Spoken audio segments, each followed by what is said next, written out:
Hey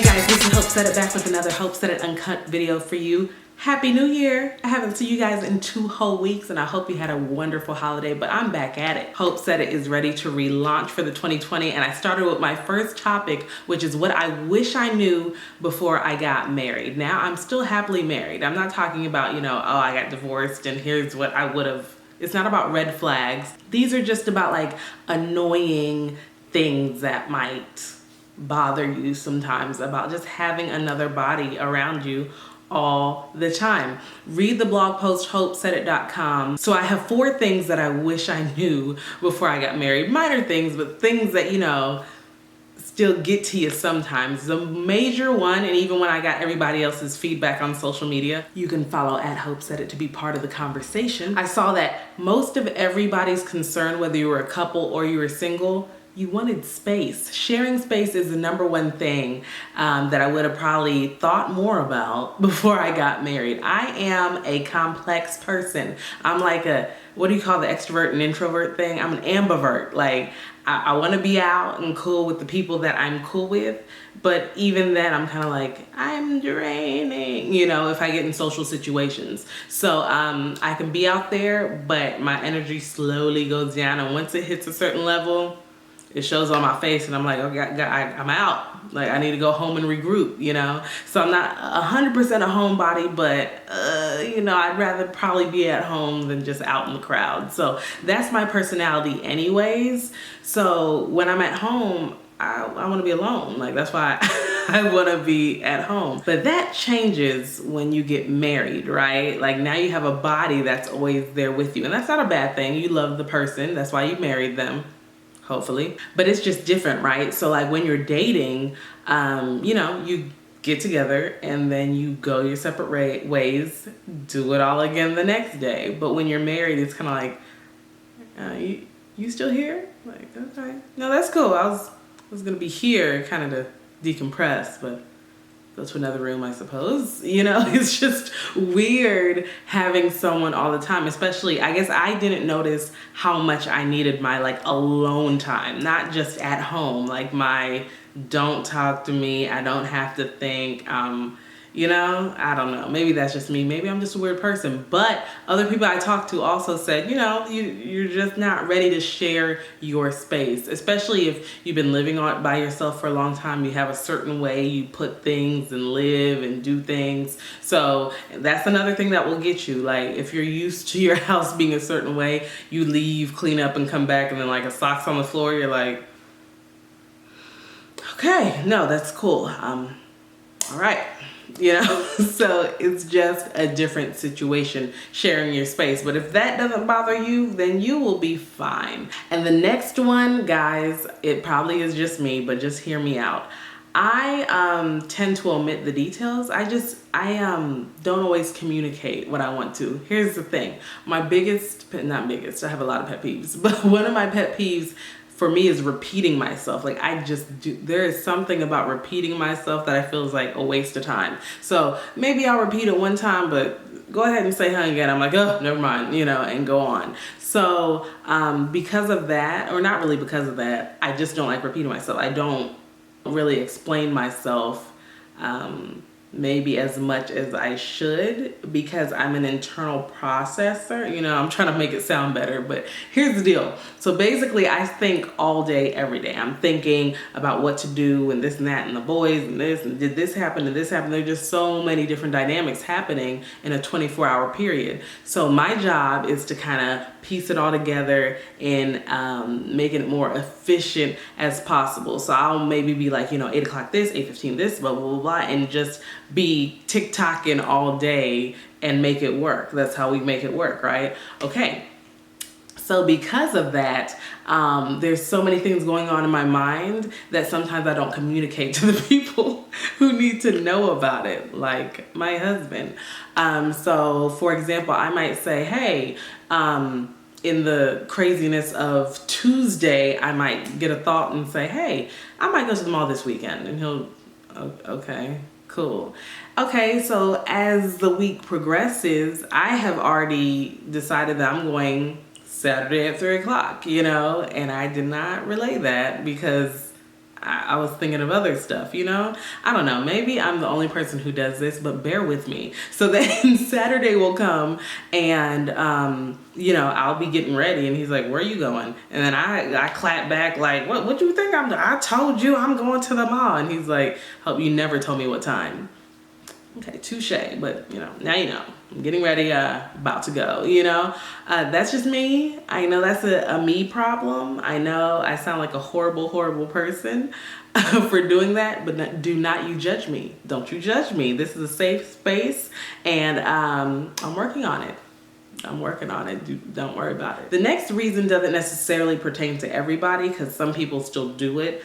It just affected me and my relationship is being spontaneous and risky. I'm not talking about like, oh, let's go to a date, you know, blah, blah. I'm talking about more like big decisions, like life, careers, case in point. So when I was transitioning out of news, I was like, you know, I love documentaries.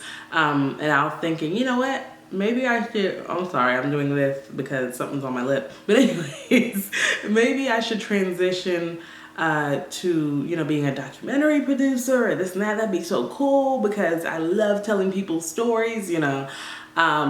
So I looked online and I saw maybe 3 positions that would work. It's slim pickings, but I saw 3 positions that would work.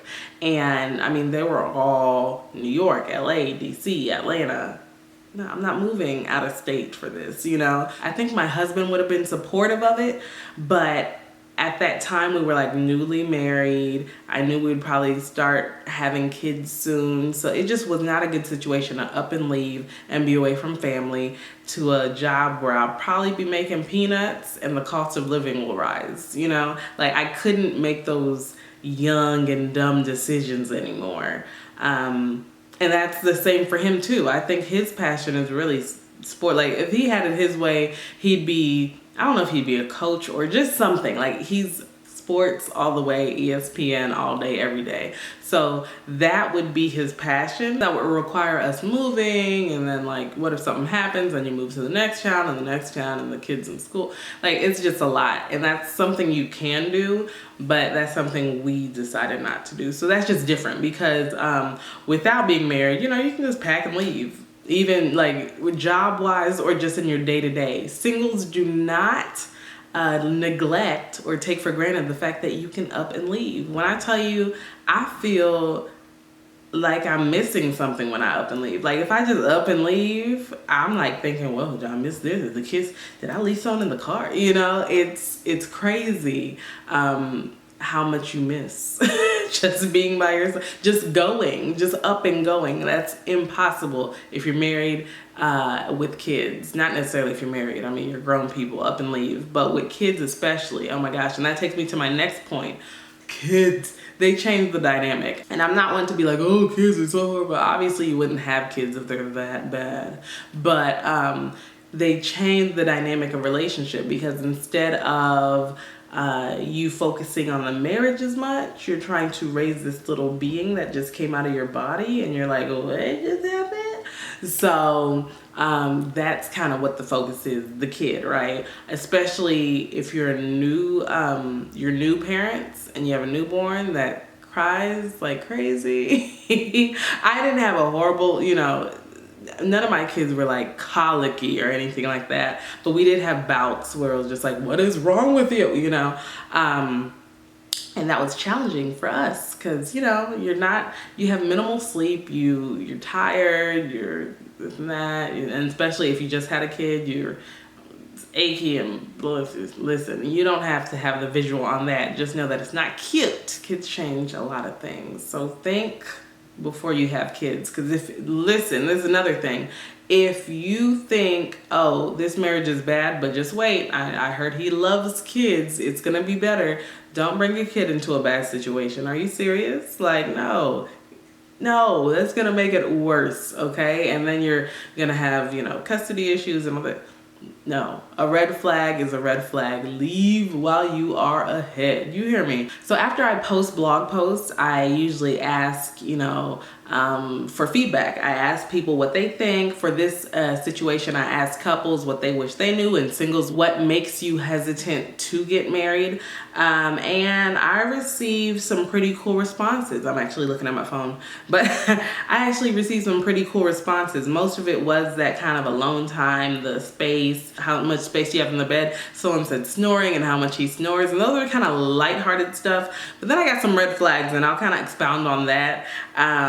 Expound, you like that? But anyways, someone said who I married. So something they wish they knew is who you married. And then another one said his family mental background. Oh my gosh. Okay, so there's a difference between, and I know these were LOL, laughing emojis, all that, but I did want to conclude by saying there's a difference between, oh, that's a little annoying, that's just gonna happen. You live in a space with somebody, at some point hearing them breathe is gonna be annoying. Like, do you breathe so loud?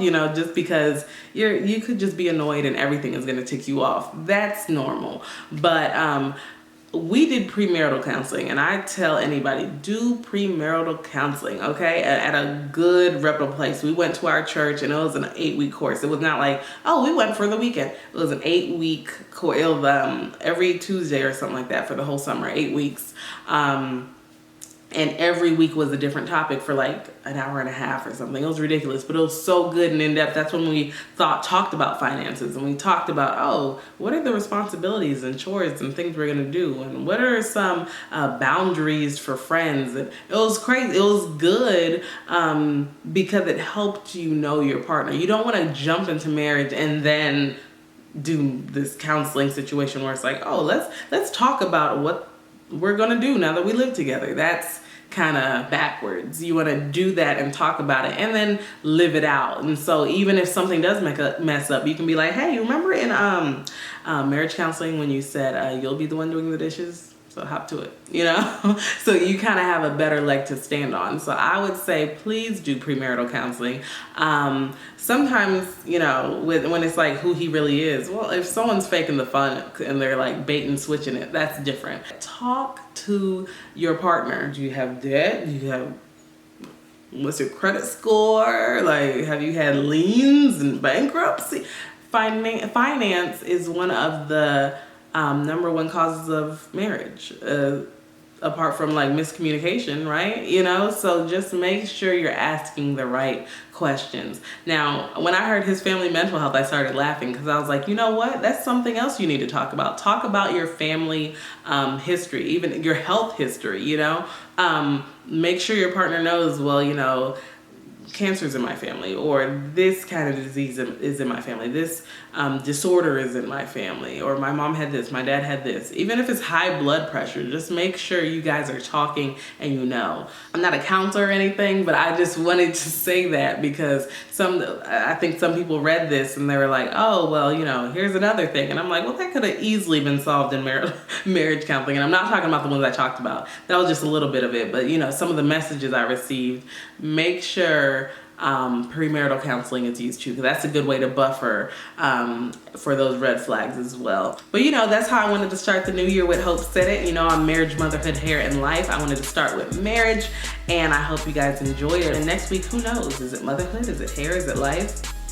Follow me, hopesaidit.com, social media at Hope Said It. I'm talking to you next week. Vlogs on Tuesdays, my videos hit on Friday. Guys, I'll talk to you later. Bye. Google me, and I can actually say that because I come up at the top. Why is it blinking?